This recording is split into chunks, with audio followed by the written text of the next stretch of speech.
السلام علیکم دوستو، میں ہوں محمد شاہد علی اور آپ لوگ دیکھ رہے ہیں اسلامک ورلڈ چینل۔ اللہ تعالیٰ کے آخری نبی حضرت محمد صلی اللہ علیہ وآلہ وسلم 570 عیسوی میں مکہ میں پیدا ہوئے۔ آپ کے قبیلے کا نام قریش تھا۔ آپ کی والدہ کا نام حضرت آمنہ اور والد کا نام حضرت عبداللہ تھا۔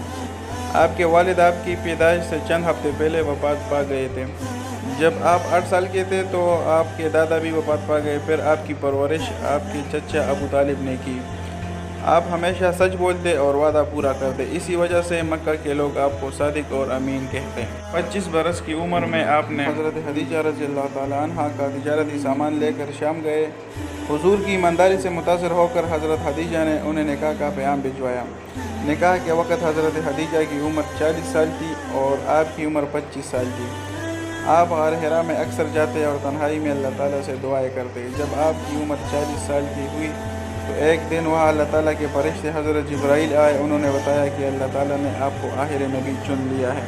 آپ گھر آئے اور اپنے زوجہ حضرت خدیجہ کو یہ بات بتائی۔ وہ فوراً اللہ پر ایمان لے آئی۔ وہ پہلی خاتون ہے جنہوں نے آپ کے ہاتھ پر اسلام قبول کیا۔ آپ اللہ کے حکم سے لوگوں کو بت پرستی چھوڑ کر ایک اللہ پر ایمان لانے کی دعوت دینے لگے۔ مردوں میں سب سے پہلے حضرت ابو بکر نے اسلام قبول کیا اور لڑکوں میں سب سے پہلے حضرت علی نے۔ پھر کئی اور لوگ اللہ پر ایمان لے آئے اور آپ کے ساتھی بن گئے۔ یہ دیکھ کر قریش کے سردار آپ کی مخالفت کرنے لگے۔ مدینہ کے لوگوں نے آپ کو وہاں آنے اور سردار بننے کی درخواست کی۔ جب کفار مکہ نے آپ پر اور آپ کے ساتھیوں پر ظلم کی انتہا کر دی تو اللہ تعالیٰ نے آپ کو حکم دیا کہ ساتھیوں سمیت مدینہ ہجرت کر جائے۔ یوں آپ مدینہ کی طرف روانہ ہوئے۔ کافر مکہ آپ کو پکڑنے کے لیے نکلے۔ آپ اور آپ کے ساتھی حضرت ابو بکر ایک غار میں جا کر چھپ گئے۔ اس غار کا نام غار ثور ہے۔ اسی روز مکڑی نے اس غار کے منہ پر بن کے تان دیا۔ جب دشمن وہاں پہنچے تو انہوں نے سوچا کہ غار کے اندر کوئی نہیں ہوگا ورنہ جالا ٹوٹ جاتا۔ وہ واپس لوٹ گئے۔ کچھ دن کے بعد حضرت محمد صلی اللہ علیہ وآلہ وسلم اور حضرت ابو بکر مدینہ پہنچ گئے۔ مدینہ کے لوگوں نے بہت خوش ہو کر صلی اللہ علیہ وآلہ وسلم کا استقبال کیا۔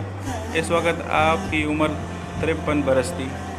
نبی پاک صلی اللہ علیہ وآلہ وسلم سب کے ساتھ نرمی، محبت اور عزت سے پیش آتے۔ اس کے نتیجے میں بہت سے لوگوں نے اسلام قبول کر لیا۔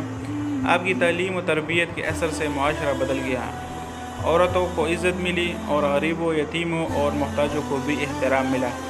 اپنی وفات سے کچھ عرصے پہلے حضرت محمد صلی اللہ علیہ وآلہ وسلم نے آخری حج کا خطبہ دیا۔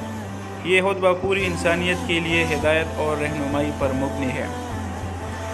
جزاک اللہ۔ دعاؤں میں یاد رکھیے، چینل کو لائک اور سبسکرائب کیجیے۔ والسلام۔